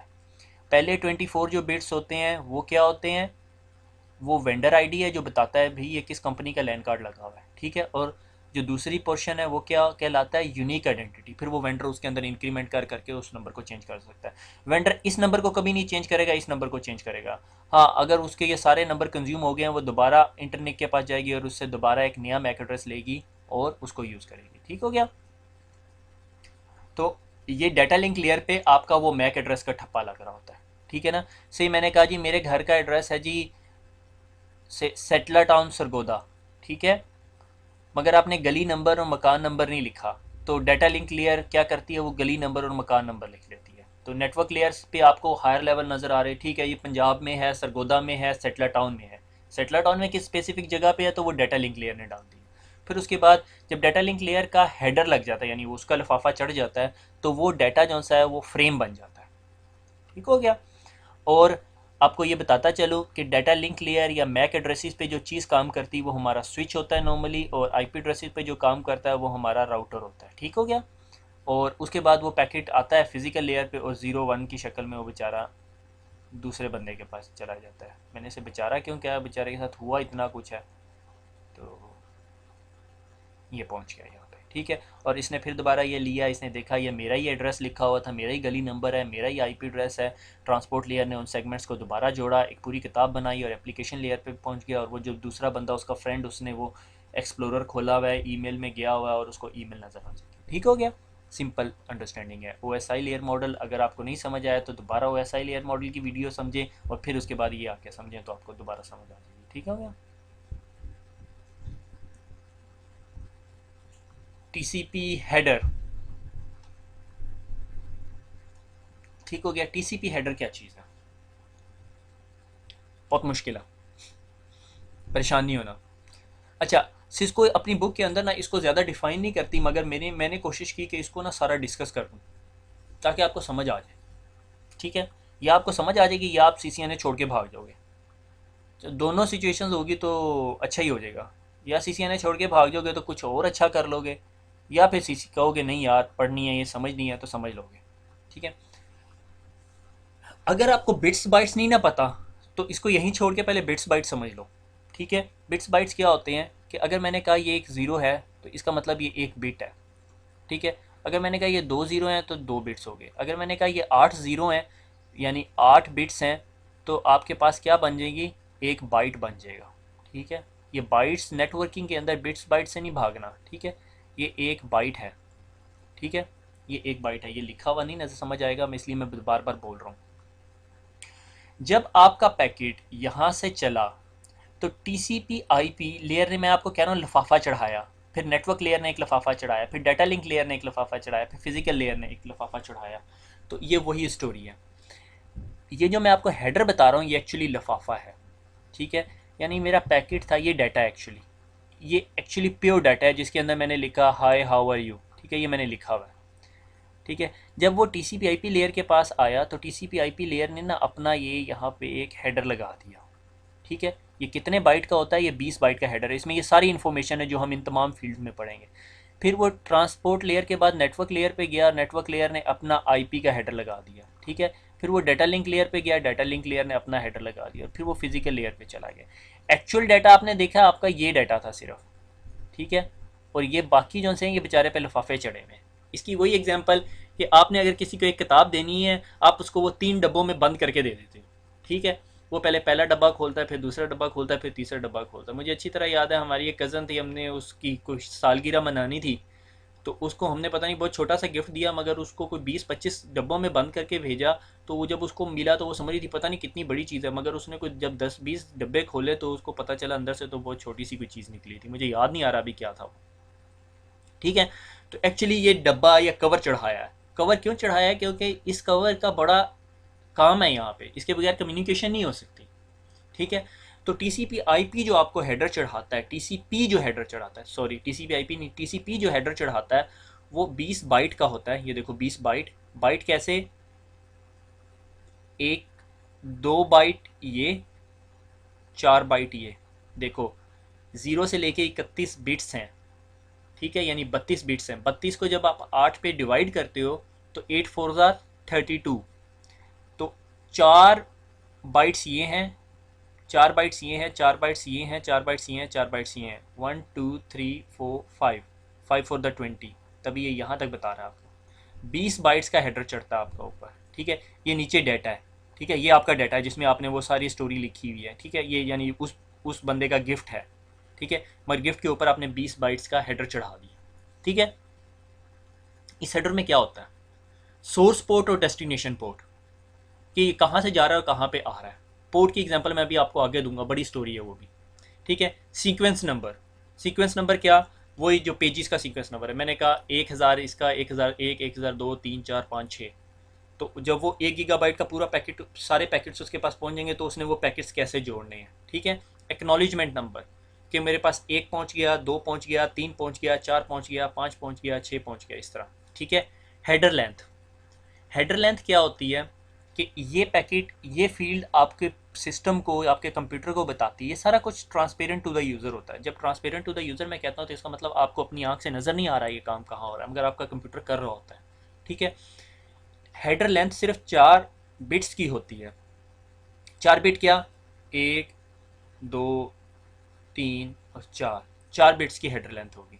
इसके बारे में मैंने एक ब्रेन ट्विस्टर डाला हुआ है यहाँ पे, मैं बाद में दिखाऊंगा अभी आपको, ठीक है। हेडर लेंथ ये कि आपके कंप्यूटर को बताती है कि जी मेरी जो, आपका जो हेडर है वो इतना है, ठीक है, और इससे आगे आपका डाटा है। इसकी एग्जांपल मैं एक ऐसे दे सकता हूँ कि अगर आपके पास एक ख़त रिसीव हुआ, ठीक है, एक इन्वेलप के अंदर, और उसके ऊपर याद है आपको एक डॉटेड लाइन लगी होती है और वहाँ पे कैंची बनी हुई होती है, ठीक है, ठीक है। तो कैंची का मतलब है यहाँ से काटें, अगर आप उसको बीच में से काट देंगे ना, तो आपका ख़त भी फट जाएगा, ठीक है। तो उसने ये बताया हुआ है कि जी आपका ये इतना पोर्शन हेडर है आपका। समझ आ गई? अगर इससे नहीं समझ आई तो मैं इससे अच्छी एग्जांपल कोई नहीं दे सकता, ये अभी मुझे ब्रेन वेव आई है, ठीक है। रिजर्व्ड, ठीक है, आपको नहीं पता, मुझे भी नहीं पता क्यों है ये रिजर्व किया हुआ फ्यूचर यूज़ के लिए। Code bits, code bit TCP IP communication का बहुत इंपॉर्टेंट पार्ट होता है। अगले लेक्चर में हम लोग तो इस स्टेप पे जाएंगे कि अगर दो कंप्यूटर्स ने आपस में कम्युनिकेट करनी है तो कैसे करनी है, ठीक है। कि भाई जब वो पहला पैकेट जाता है तो वो उसका विंडो खड़काता है, दूसरा पैकेट जाता है तो ठीक है, मैं मेरे पास पैकेट पहुंच गया, और वो सारी इन्फॉर्मेशन, ठीक है। विंडो साइज़, कि विंडो साइज़ की मैं आपको एग्जांपल दे चुका हूँ कि वो कहता है ठीक है जी इसको सिर्फ 4 पैकेट भेजो, ठीक है। अगर आप उसको 10 पैकेट भेजते हो और वो बताता है 5 की एक्नॉलेजमेंट भेजता है, तो आप अपना विंडो साइज़ 5 कर दोगे, ठीक है। तो ये 16 बिट्स में ये इन्फॉर्मेशन होती है। ये 16 का मतलब बिट्स हैं, बाइट्स नहीं है, क्योंकि पैकेट पूरे बाइट का है, ये 16 बिट्स की इन्फॉर्मेशन, ठीक है। चेकसम, चेकसम क्या मैंने बताया, वो आखिर में 20 का नंबर लिखा हुआ था जो बताता है इस पैकेट के अंदर 20 एज हैं, ठीक है। अगर उस पैकेट के अंदर 20 ए नहीं होंगे तो वो पैकेट रिसीव नहीं करेगा। इसका मतलब रास्ते में उस पैकेट को कुछ हो गया है, सिग्नल इंटरफेरेंस होगी, या किसी ने खोल के कुछ कर दिया उसे। लाइक से मैंने कहा हेलो हाउ आर यू, इस जुमले के अंदर से मैं कहता हूँ एल जो सा है वो हेलो हाउ आर यू 2 दफ़ा लिखा हुआ, मैंने इस चेकसम के अंदर 2 लिख दिया, ठीक है। अब क्या हुआ, किसी ने वो पैकेट खोला या कुछ हुआ, उस पैकेट के अंदर वैल्यूज़ चेंज होगी और बन गया हेलो हेल टू यू, ठीक है। अब इसमें तो एल की क्वांटिटी 4 हो गई, 4 दफ़ा एल लिखा हुआ है। तो जब वो रिसीविंग कंप्यूटर उसको रिसीव करेगा और उसको ऑलरेडी पता होगा कि ये number of Ls in the letter है, तो वो क्या करेगा, वो उस चीज़ को डिस्कार्ड कर देगा। वो कहेगा ये मेरे लिए पैकेट ही नहीं है, क्योंकि इसमें तो हेलो हेल 4 दफ़ा एल लिखा हुआ है, जो कि चेक सम के अंदर 2 दफ़ा लिखा हुआ है। तो वो उसको डिस्कार्ड कर देगा और उसको एक्नॉलेजमेंट नहीं भेजेगा, और टीसीपी देखेगा एक्नॉलेजमेंट नहीं आई तो वो उसको दोबारा सेंड कर देगा, ठीक हो गया। ये ये ना समझेंगे आपको सिक्योरिटी दे रहा है, इसका सिक्योरिटी से कोई ताल्लुक नहीं है, क्योंकि सिक्योरिटी अगर दे रहा हुआ है तो अगर कोई बंदा डाटा से चेंज कर रहा है तो वो चेकसम भी चेंज कर देगा, वो इसको भी चार कर देगा, तो दूसरे बंदे को तो पता ही नहीं चलेगा। सिक्योरिटी के लिए हम और कोई प्रोसीजर यूज़ करते हैं। अर्जेंट, अगर कोई पैकेट आपने अर्जेंटली भेजना है, लाइक सिस्टम अपनी कम्युनिकेशन कर रहा है, तो उसके लिए यूज़ होता है, ठीक है। इसको बहुत परेशानी ना लें, तो क्योंकि ये कहीं पे भी डिस्कस नहीं हुए हुए इतनी डिटेल में, ये तो मैंने कुछ ज़्यादा ही पढ़ा दी है आपको, ठीक है। ऑप्शनल, कि अगर आपने कोई और एडिशंस करनी है, मगर वो टीसीपी का हेडर नहीं होगा और कुछ होगा। और डाटा आपका वेरिएबल साइज़ का होता है, जितना आपका डाटा जा रहा है, ठीक है। एक quick review, TCP header myth, ठीक है। मिथ मैंने इसलिए लिखा है क्योंकि आप अगर, मैं इस स्लाइड पे सबसे ज़्यादा टाइम वेस्ट किया है क्योंकि सिस्को की बुक के अंदर इसकी ज़्यादा डिस्कशन नहीं हुई थी। अगर आप गूगल भी कर रहे थे तो टीसीपी हेडर बहुत अच्छी तरह एक्सप्लेन नहीं हुआ होता। टीचर आता है, पढ़ाता है, source port, destination port, sequence number, नीचे आके डाटा, बस। यहाँ की कोई स्टोरी कोई किसी को नहीं बता रहा होता कि क्या, मुझे लगता है टीचर को भी क्लियर नहीं होती। तो खैर ऐसी भी बात नहीं है, मेरे ख्याल में कोई ज़्यादा इंटरेस्ट नहीं देना चाहता क्योंकि इसमें थोड़ा खपना ज़्यादा पड़ता है, आउटकट कम होती है। मगर आप जब आगे चल जाते हैं, फील्ड में जाते हैं, थोड़ा आगे जाके जब तक आपको ये ना पता हो कि आपकी वायर पे जा क्या रहा है, मज़ा नहीं आता। You don't like to be a network engineer without knowing कि आपकी वायर पे है क्या चीज़, बिट्स बाइट्स क्या है। अभी मैं आपको इसकी प्रैक्टिकल एग्जांपल दिखाऊंगा कि क्या हो रहा है, ठीक है। तब तब आपको अंडरस्टैंड होगा कि भाई यार ये जो इतनी देर से हम खप रहे हैं, तो जिनमें से मुझे पता है आप में से आधे से ज़्यादा ऊँग भी रहे हैं, शायद कुछ लोग फॉरवर्ड फॉरवर्ड करके भी ये वीडियो देख रहे हो कि कब ये चुप होगा। ठीक है, तो बहरहाल देखते हैं। तो टीसीपी हेडर की मिथ के अंदर सबसे इंपॉर्टेंट ये 4-5 फील्ड्स हैं जो आपको आगे मैं और ज़्यादा डिटेल में डिस्कस करूँगा। ये एक्चुअली ये हैं कोड बिट्स शे। ठीक है, ये क्या है? अर्जेंट पॉइंटर फील्ड स्पेसिफिकेशन के अगर कोई पैकेट अर्जेंट है, एक्नॉलेजमेंट फील्ड स्पेसिफिकेशन के मैंने आपको क्लासरूम में एक बंदा है, टीचर है, वो लेक्चर दे रहा है, लेक्चर देने के बाद वो कहता है कि किसी को कोई क्वेश्चन है। ठीक है, तो स्टूडेंट एक हाथ ऊपर खड़ा करता है, कहता है जी मुझे क्वेश्चन है, और वो कहता है जी मुझे ये बात नहीं समझ आई, तो टीचर दोबारा बताता है, वो लड़का सर हिला देता है। वो सर हिलाने को एक्नॉलेजमेंट कहते हैं। मैंने आपको एक पैकेट भेजा और आपने मुझे एक्नॉलेजमेंट भेजी, ठीक है मुझे मिल गया। ठीक है, पुश फंक्शन क्या होता है कि आपने एक ईमेल लिखी और ईमेल अब आपने दूसरे दोस्त को भेजनी है, तो ये पुश फंक्शन है, आपका पैकेट बाहर जा रहा है। ठीक है, रीसेट द कनेक्शन, आपने कोई बात की है मगर आपको समझ नहीं आई, आपने दोबारा सर हिलाया, आपने कहा दोबारा से बता, तो रीसेट द कनेक्शन हो गया। इसको मैं नेटवर्किंग की ज़ुबान के अंदर अगले लेक्चर में बताऊंगा जब हम समझेंगे कम्युनिकेशन होती कैसे है। Synchronize the sequence number. ठीक है, सिंक्रोनाइज क्या कि जब आप पहली दफ़ा कम्युनिकेशन करने लगते हैं ना, तो आप उसको पहला पैकेट भेजते हैं और उसका सीक्वेंस नंबर 1 होता है, तो 2 3 और फिर उसके बाद जब आप सारी बातें ख़त्म कर चुकते हैं तो फिर आप फिन का पैकेट भेजते हो। ठीक है, उस पैकेट के अंदर फिन की फील्ड इनेबल करके भेजते हो, यानी ये टीसीपी के हेडर में फिन की फील्ड इनेबल करके भेजते हो। ठीक है, हेडर लेंथ, हेडर लेंथ यानी ये हमने 4 बिट्स की फील्ड पढ़ी थी। ठीक है, ये नहीं समझ आई तो फॉरवर्ड कर दो, क्योंकि ये आप लोगों के फ्रेंकली स्पीकिंग समझने की ज़रूरत नहीं है, बस मुझे थोड़ा ज़्यादा शौक है पढ़ाने का, तो इस वजह से। ठीक है, ये 4 फील्ड्स होती हैं which shows the number of 32 bits word in the header. ठीक है, कि ये बताता है कि आपके पूरा हेडर कितने बड़े साइज़ का है। ठीक है, यानी वही ये जो डॉटेड लाइन आपके इन्वेलप पे है कि यहाँ से काटो ताकि आपके अंदर जो इन्वेलप के अंदर पड़ा हुआ जो लेटर है वो ना फटे। ठीक है, वो कैसे होता है कि इसकी जो मिनिमम वैल्यू है वो 5 होती है। ठीक है, अगर बाइनरी में आप 5 लिखो तो 1 2 4 8, तो ये इतने बिट्स बनता है। 5 को अगर 32 से मल्टीप्लाई करो तो 160 होता है, 160 को 8 पे डिवाइड करो तो 20 बाइट्स बनते हैं। यानी इस वैल्यू को देखा जाए तो आपका हेडर मिनिमम 20 बाइट का होता है, मगर आप इसमें और ये ऑप्शनल इन्फॉर्मेशन डाल के इसको 60 बाइट तक लेके जा सकते हो। क्यों? क्योंकि इस 4 बिट्स की फील्ड में मैक्सिमम वैल्यू जो सी है 1 2 4 8 सारी ऐड करो तो 15 बनती है, और 15 को जब आप 32 से मल्टीप्लाई करते हो, यानी ये 32 से, ठीक है, तो ये 480 बन जाती है। कुछ समझ आ रही है? किसी को समझ नहीं आएगी, ठीक है, छोड़ दो, कोई मसला नहीं है, टेंशन नहीं है। ठीक है, मैंने काटा मार दिया इसके ऊपर।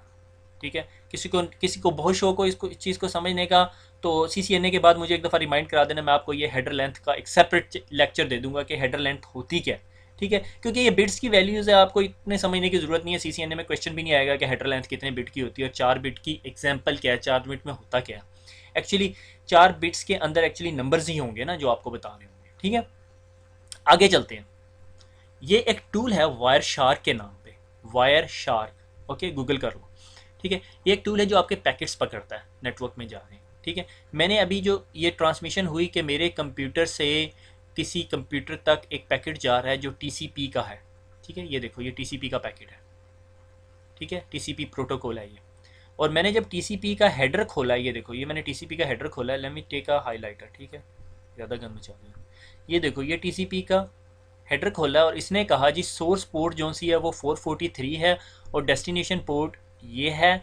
ठीक है, ये देखो सोर्स पोर्ट, डेस्टिनेशन पोर्ट, अगर आपको याद हो सोर्स पोर्ट और डेस्टिनेशन पोर्ट। पोर्ट की एग्जांपल दे देता हूँ। आप ट्रेन स्टेशन गए, ट्रेन स्टेशन पे लिखा हुआ होता है जी, अनाउंसमेंट हो रही है जी लाहौर से आने वाली ट्रेन प्लेटफॉर्म नंबर 10 पर आएगी। ठीक है, तो वो प्लेटफॉर्म नंबर 10 पे आप चले जाते हो और लाहौर से आने वाली जो ट्रेन है वो प्लेटफॉर्म नंबर 10 पर आती है और आप अपने गेस्ट को रिसीव कर लेते हैं। ठीक हो गया, तो इसकी स्पोर्ट्स की भी एग्जांपल ऐसे ही होती है। आपके कंप्यूटर को पता होता है कि कौन से पोर्ट पे मैंने डाटा भेजना है, ये आपको फिजिकल पोर्ट्स नहीं होती, ये सारा लॉजिकल काम हो रहा है। ठीक है, इसलिए आपको थोड़ा एब्जॉर्व करने में भी मुश्किल हो रही है। ठीक है, कि कौन सी पोर्ट से डाटा आ रहा है, लाइक लाहौर के प्लेटफॉर्म नंबर 10 से बंदा बैठा और फैसलाबाद में प्लेटफॉर्म नंबर 20 पे उतरा, तो सोर्स प्लेटफॉर्म क्या होगा 10 और डेस्टिनेशन प्लेटफॉर्म क्या होगा 20। ठीक हो गया, यहाँ लाहौर और फैसलाबाद का जिक्र नहीं आ रहा कहीं पे, देख रहे हैं आप, लाहौर और फैसलाबाद का जिक्र कहाँ आएगा जब हम IP के हेडर की बात करेंगे। ठीक है, वो मैं आगे जाके बताऊँगा। ठीक है, फिर उसके बाद उसने सीक्वेंस नंबर बताया कि सीक्वेंस नंबर इसका 1 था, एक्नॉलेजमेंट नंबर 108 था, ठीक है। हेडर की लेंथ कितनी है, 20 बाइट्स, याद आया, वेरी गुड।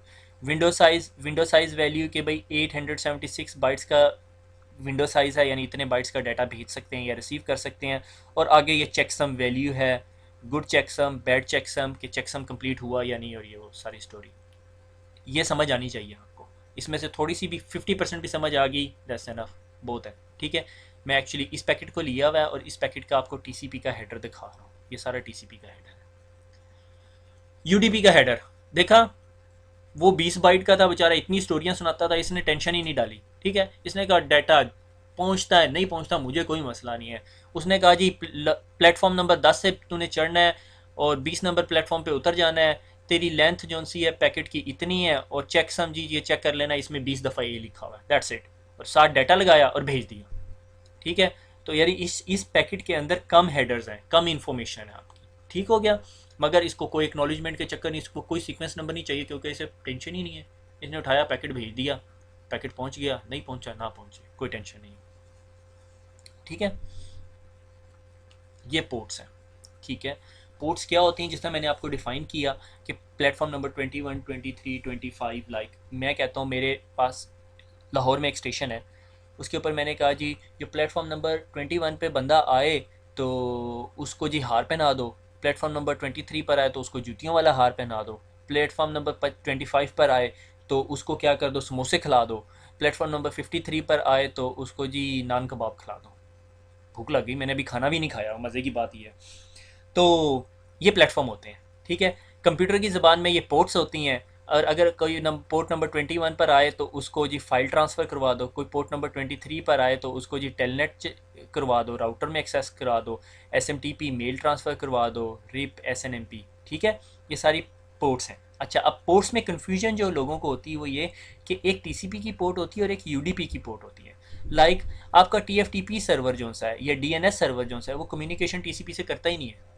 वो कहता है जी मुझे यूडीपी बेस्ड कम्युनिकेशन चाहिए, मुझे एक्नॉलेजमेंट चाहिए ही नहीं है, ठीक है। मगर जब आपने टेलनेट सेशन किया या एफटीपी पे फाइल ट्रांसफ़र की तो आपको एक्नॉलेजमेंट चाहिए, ठीक है। तो टीसीपी की जो पोर्ट्स हैं वो स्पेसिफिक हैं, और तमाम डिवाइसेस, तमाम एप्लीकेशन जो टीसीपी की पोर्ट्स यूज़ करेंगी वो एक्नॉलेजमेंट भी करेंगी, टीसीपी वाला बिहेवियर होगा। और जो यूडीपी वाली हैं उनकी तरफ से जाए ना जाए, ठीक है। लाइक वाइस की कम्युनिकेशन जो सी है वो यूडीपी प्रोटोकॉल करता है, पोर्ट कौन सी है मुझे याद नहीं, ठीक है। ये आपको पोर्ट्स याद होनी चाहिए, जो मेन वेल नोन पोर्ट्स है ना वो याद होनी चाहिए। कि जी अगर आपसे कोई पूछे जी पोर्ट नंबर 23 पे क्या कौन सी एप्लीकेशन काम करती है, जी पोर्ट नंबर 23 पे टेलनेट काम करता है। आपका वेब सर्वर कौन सी पोर्ट पे काम करता है, पोर्ट नंबर 80 पे। अगर आप एक कंप्यूटर के पास जाते हो जिसके पास याहू का पेज पड़ा हुआ है और उसको कहते हो जी मुझे याहू का पेज दे दो पोर्ट नंबर 80 पे, ठीक है, तो वो आपको पेज दे देगा। अगर आप उसे कहोगे जी मुझे पेज दे दो और कहो जी मुझे प्लेटफॉर्म नंबर 69 पे दे दो, तो वो आपको पेज नहीं देगा, ठीक है। तो आपको पता होनी चाहिए कि आप कौन सी डेस्टिनेशन पोर्ट पे जा रहे हैं, ठीक है ना। वो बल्कि मुझे एक लतीफ़ा याद आ गया, वो कहते हैं ना एक प्लेटफॉर्म एक साहब होते हैं, अब मैं किसी कॉस्ट या वो बंदे का जिक्र नहीं करना चाह रहा, आप समझ तो गए होंगे, ठीक है, समझ तो गए होंगे, में भी समझने वाली बात है। तो वो क्या कहते हैं कि भाई वो अनाउंसमेंट होती है कि जी जो ट्रेन है वो प्लेटफॉर्म नंबर 10 पर आ रही है, वो उतर के ना पटड़ी पे चढ़ जाते हैं। तू क्यों पटड़ी पे चढ़ गया, कहता है अनाउंसमेंट हो रही है प्लेटफॉर्म पे आ रही है, ठीक है। तो ऐसी कन्फ्यूजन नहीं करनी। तो प्लेटफॉर्म नंबर 23 जो है उस पर टेलनेट की एप्लीकेशन आएगी। अब उसके लिए सवाल ये पैदा होता है कि वो प्लेटफॉर्म या पोर्ट ओपन कैसे होती है जब आपने अपने सर्वर के अंदर टेलनेट की सर्विसेज इनेबल की होती है। अगर आप अपने कंप्यूटर को कहें जी मुझे पोर्ट नंबर 80 पे याहू का पेज दे दे तो नहीं देगा, क्योंकि उसके पास याहू का पेज भी नहीं पड़ा हुआ। दूसरी बात, वो आपका कंप्यूटर वेब सर्वर भी नहीं है। जब आप अपने कंप्यूटर को वेब सर्वर बना दोगे फिर पता चल जाएगा। अब ये पता करना हो कि आपके कंप्यूटर की कौन कौन सी पोर्ट्स ओपन है, इसके लिए पोर्ट स्कैनिंग एक टूल यूज़ होता है, हैकर्स बहुत यूज़ करते हैं। हैकर ने ये चेक करना हो कि ये दूसरी साइड पे कंप्यूटर कौन सा पड़ा हो, वो अपने कंप्यूटर पे है स्कैनिंग का टूल चला के उसका आईपी एड्रेस दे देता है और उसे कहता है तमाम पोर्ट्स पे स्कैन मार दे। आपकी जो टोटल नंबर ऑफ पोर्ट्स होती हैं कम्युनिकेशन में वो 0 से लेके 65,535 तक होती हैं। वो कंप्यूटर शुरू हो जाता है पोर्ट्स पे स्कैन मारना। उसे जिस जिस पोर्ट पे से रिप्लाई आता है ना, लाइक आपने कहा आप एक कंप्यूटर के पास गए, यानी लाइक आपके पास कॉरिडोर है, कॉरिडोर के अंदर डोर्स लगे हुए हैं, ठीक है। हर डोर के पीछे एक स्पेसिफिक उस्ताद बैठा हुआ है, टीचर बैठा हुआ है। आप एक दरवाजे पे नॉक करते हो, अंदर से इंग्लिश का टीचर निकलता, तो आपको पता है इस दरवाजे पे इंग्लिश का लेक्चर होता है। दूसरे दरवाजे पे नॉक करते हुए कोई बंदा नहीं निकलता, ठीक है। तो वो जो आप कहते हो यार यहाँ पे कोई नहीं होता, यहाँ कोई लेक्चर नहीं हो रहा, दूसरे दरवाजे पे नॉक किया, वहाँ से उर्दू का निकला है, एक पे नॉक किया, वो साइंस का निकला, आप भाग गए, ठीक है ना। ठीक है, एक पे नॉक किया, मैं निकल आगे सीसीए ने पढ़ाने के लिए, आप गायब ही हो गए, आप नज़र ही नहीं आओगे आइंदा, ठीक है ना। तो इस तरह की स्टोरी है, आपने तमाम दरवाज़ों पे नंबर लिख दिए, ठीक है। अब सवाल ये पैदा होता है, अगर उस दरवाजे के पीछे वो टीचर यानी उस पोर्ट के पीछे सर्विसेज चल रही हैं तो वो दरवाज़ा खुलेगा, अदरवाइज दरवाज़ा नहीं खुलेगा। और हैकर्स की वर्ल्ड के अंदर एक टर्म यूज़ होती है पोर्ट नॉकिंग, कि हैकर जो सा है जब उसने अटैक करना होता है ना, वो तमाम दरवाजे खटखटा के देख रहा होता है पोर्टें, जिस पोर्ट से उसे जवाब मिल रहा होता है वो नोट करता रहता है अपने पास। और हर ऑपरेटिंग सिस्टम का एक सेट ऑफ पैटर्न है। आपकी विंडोज़ 97 जो सी है या विंडोज़ 98 जो सी थी या एक्सपी है, वो आपको पोर्ट नंबर 23 पे रिप्लाई देती है, और विंडोज़ 7 बिल्कुल भी रिप्लाई नहीं देती। तो आप समझ जाते हो यार ये विंडोज़ 7 नहीं चला रहा है, ये विंडोज़ एक्सपी चला रहा है। ये मैं एक एग्जाम्पल दे रहा हूँ, ठीक है। तो बहुत सारे हैकर्स हैं, उन्होंने एक सेट ऑफ डिफाइंड रूल बनाए हुए हैं कि भाई अच्छा यूँ, अगर यूँ के मुझे पोर्ट 10 12 15 16 से रिप्लाई आ रहा है तो इसका मतलब है कि ये विंडोज़ एक्सपी की मशीन है। अगर 20 25 100 120 से आ रहा है तो ये लाइनक्स की मशीन है। उसे इससे भी अंदाज़ा हो जाता है कि ये कौन कौन सी मशीन है, ठीक है। तो आप अपने सिस्टम्स पे अननोन पोर्ट्स जो सी वेल नोन पोर्ट्स होती हैं उनको डिसेबल रखते हो हमेशा, ठीक है। अगर आपने देखना हो कि कैसे पोर्ट्स देखनी है तो जस्ट गूगल इट, आपको पता चल जाएगा, ठीक है। जो अच्छा ये पोर्ट्स भी जो से आईपी एड्रेस की तरह आपको लेनी पड़ती है, आपको नहीं लेनी पड़ेंगी। अगर आप कोई एप्लीकेशन बना रहे हो और आप चाहते हो जी वो एप्लीकेशन जो सी है वो पोर्ट नंबर 2022 पे आए, लाइक आप प्राइवेट ट्रेन चलाना चाहते हो और आप लाहौर वालों को कहते हो मुझे ये ट्रेन चाहिए और आप मेरी ट्रेन के लिए ना एक अलहदा प्लेटफॉर्म बना दें, तो आप उनको पैसे दोगे और वो आपके लिए प्लेटफॉर्म बना देंगे और आपकी ट्रेन वहाँ पर आया करेगी। प्लेटफॉर्म पे नहीं आएगी, पटड़ी पे आएगी, ठीक है, प्लेटफॉर्म के सामने वाली पटड़ी, ठीक है। तो ये वही स्टोरी है, ठीक है। तो वेल नोन पोर्ट्स जो सी 0 से लेके 1023 तक हैं, जिस तरह ये वाली वेल नोन पोर्ट्स हैं, ठीक है। ये आप बाई नहीं कर सकते, ये वेल नोन है, सबको पता है, ये रजिस्टर्ड है, पोर्ट है, ठीक है। और 1024 से लेके 4915 तक 49,151 50,151 पोर्ट्स जो सी हैं ये आपकी रजिस्टर्ड पोर्ट्स हैं। लाइक आप कल को कहते हो यार मैंने एक मैसेंजर बनाना है, उर्दू IT अकेडमी मैसेंजर, ठीक है, जहाँ पे जी सब लोग कम्युनिकेशन करें, तो आप कौन सी पोर्ट पे लेके यूज़ करना चाहते हो उसकी कम्युनिकेशन के लिए। आप कहते हो यार या मैं करता हूँ 60,000 पोर्ट अनरजिस्टर्ड पोर्ट, आपके पास पैसे नहीं है, आप कहते हो मैं ऐसे ही कर लूँगा, ठीक है।